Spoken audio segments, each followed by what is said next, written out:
So at this point in the build, I'm pretty sick already of using the trim router. Just the noise and the dust and having to wear the ear protection, the eye protection, the dust mask. So I'm drilling out as much wood as possible and then following up with just the hand chisels.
So if I were to do these control cavities again, I'd probably start the same way, drilling out and then using a chisel to remove just whatever's easiest to get out, and then I would follow through just with the palm router.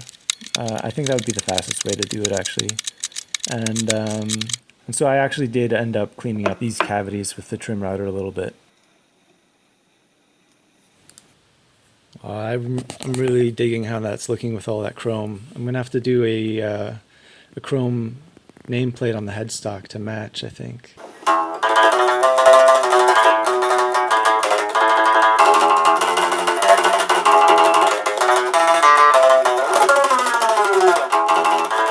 So it's actually been a couple weeks now since I routed the control cavities, and I've had some time to just kind of play the guitar and get a feel for it. So one thing I did do is I did a really rough setup, filed the nut,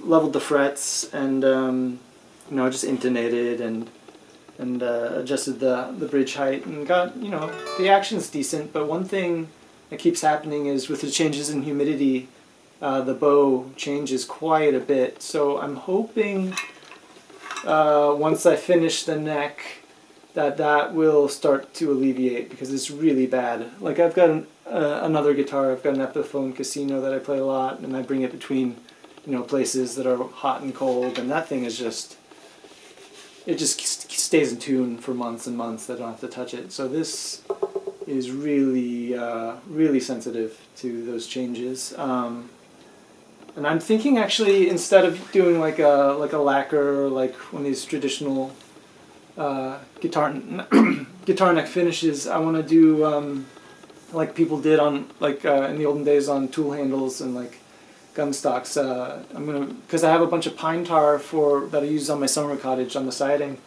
So I want to do pine tar and linseed oil, and the linseed oil should soak deeper into the wood, and with time it'll harden and make the neck harder, and the pine tar will give it a nice amber color.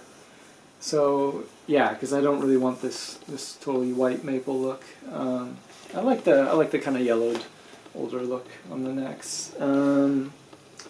Yeah, what else? So I made a mistake with where I drilled the bridge post. It does intonate, but just barely. I'm at the edge of the adjustment, so I might want to plug and re-drill that, but I kind of don't want to, but I probably should.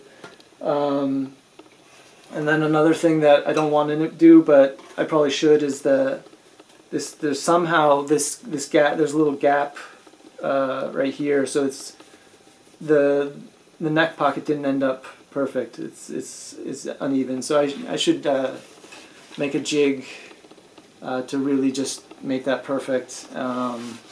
Take it down like another millimeter or two, and then I'll have to countersink the bridge post also to be able to take that down another millimeter or two, and then everything should be playable still. And then the next thing I'm really excited about is mounting the pickups. I've got 3 Vintera 50s Stratocaster pickups, and I'm kind of mixing paradigms here with like the Gibson style bridge, the Fender style bolt-on neck, the Stratocaster pickups, and the Jaguar control plates. Because on a Stratocaster you cannot adjust the pickup high enough to the strings with the strings this high, because the little tab goes under the pick guard, so there's just not enough adjustment room. So what I'll have to do is mount the pickups to the body like on a Jaguar, and then also like on a Jaguar the wiring goes through like tunnels between the cavities, whereas on a Stratocaster it's all just routed onto the surface. So I'll probably just do that, and that probably solves all that. And then one thing I want to do is make this less like a Telecaster, like a slab of wood. I want to give more curves and contours on the edges. I wish I had a larger roundover bit, but I don't. And so I'll probably get like a rasp or something, and because I don't want, I also on the arm contour, I don't want just like I don't just want to saw through here and have like a flat part. I want it to curve more gradually. And yeah, I really need to finish the body like quickly, because this, whatever they stained this with, as soon as it's like I brought it here to the house from the summer cottage where I was working on it, like it is off gassing like crazy, even though it's probably like 80 years old, and it doesn't smell good. So I need to seal that in somehow. I don't want to plane it off because it's already like a bit thinner than like a Fender, and I don't want to go any thinner than that, even though it's fine right now. And yeah, so that's what's next for this guy. I did do a quick setup on the neck, but it was really rough. I'm gonna wait till like everything's done to really dial it in. I'm still waiting on some tools. I need like a notch straight edge and nut files and stuff. But I got it playable, and while everything's in flux because of the humidity stuff, like, you know, I make it straight, and then a few days later it's all out of whack again. So that's no fun. But hopefully once I put finish on here, everything will get more stable. Oh yeah, talking about stability, one issue I'm getting is with the whammy. It just fell off right now, but it doesn't return exactly. So I'm wondering if it's because of the plastic nut and the splayed strings. If there's some binding going on here, probably is. But I'm wondering also because these rollers don't actually roll. They just, like, when I use this, the bridge just kind of rocks. So I'm wondering if you don't return it, it just doesn't rock back or something. So that's something I need to look into and figure out what's going on. But I have a tusk nut to replace this plastic nut with, and so that should help, at least somewhat. And then I might have to get or make something like a string butler to just like align the strings and make sure they have a straight path through the nut.